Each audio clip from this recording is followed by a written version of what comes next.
It is one of the most famous rivalries in Hollywood history. A story of jealousy, ambition, and a legendary act of sabotage on Oscar night that people have been talking about for over 60 years. But what if the story we all know isn't the real story at all? I mean, if you want to know just how bitter this feud really was, you don't have to look any further than this quote. This is what Bette Davis said when she found out Joan Crawford had died. It is absolutely brutal. And it perfectly sets the stage for the kind of decades-long animosity we're talking about between these two screen legends. And make no mistake, these two were absolute titans of their time. On one hand, you have Bette Davis, this incredible actress known for taking on tough, unsympathetic roles and for fighting the studio system tooth and nail. On the other, you have Joan Crawford, the definition of Hollywood glamour, who became one of the highest-paid women in the world and, get this, a board member for Pepsi-Cola. They were both powerhouses, both ranked among the greatest ever, and they were on a total collision course.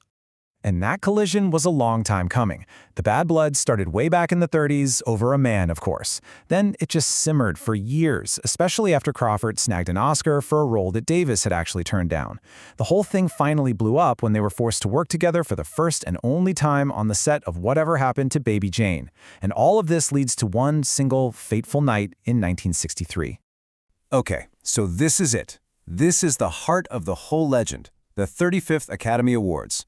This is the night that turned a nasty rivalry into one of Hollywood's most enduring myths. So let's break down the story that everyone thinks they know. So, the story goes like this. Bette Davis gets a Best Actress nomination for Baby Jane. Her co-star, Joan Crawford, gets nothing, a big fat snub. So Crawford, absolutely furious and consumed by jealousy, supposedly launches the secret behind-the-scenes campaign to make sure Davis loses. The story is she's calling up Academy voters, bad-mouthing Davis, and even calls up the other nominees, offering to accept the award for them if they win and can't be there.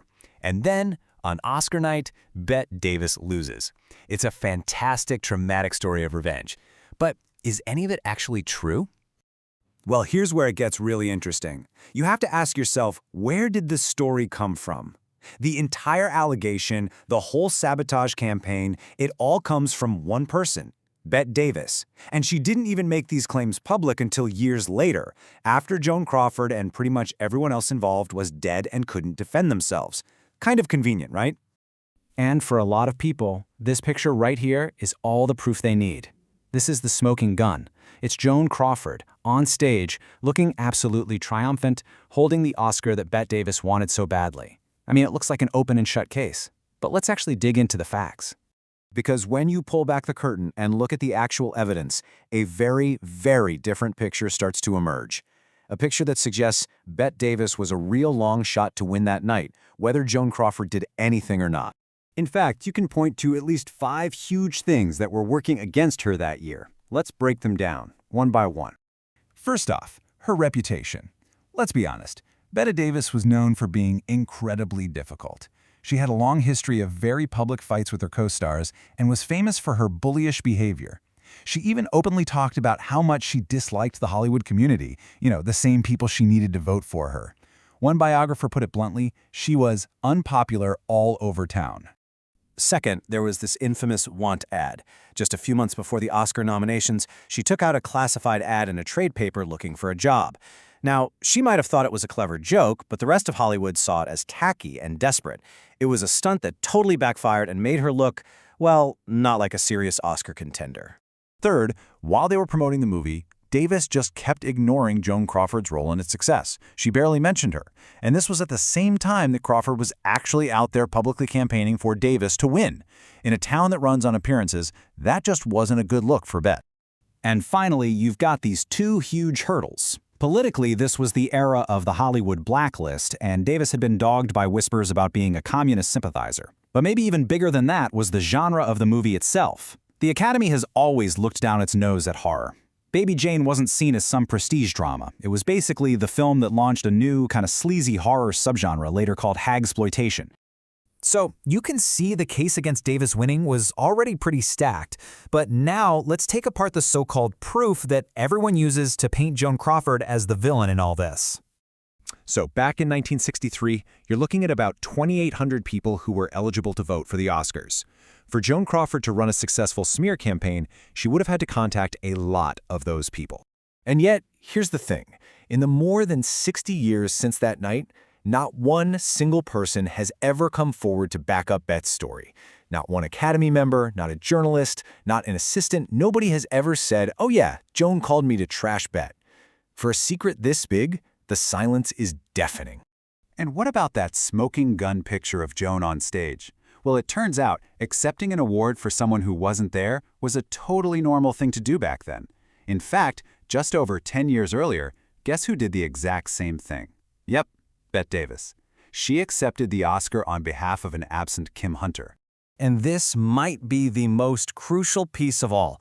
Not only is there zero evidence that Crawford campaigned against Davis, there's actually documented proof of the complete opposite.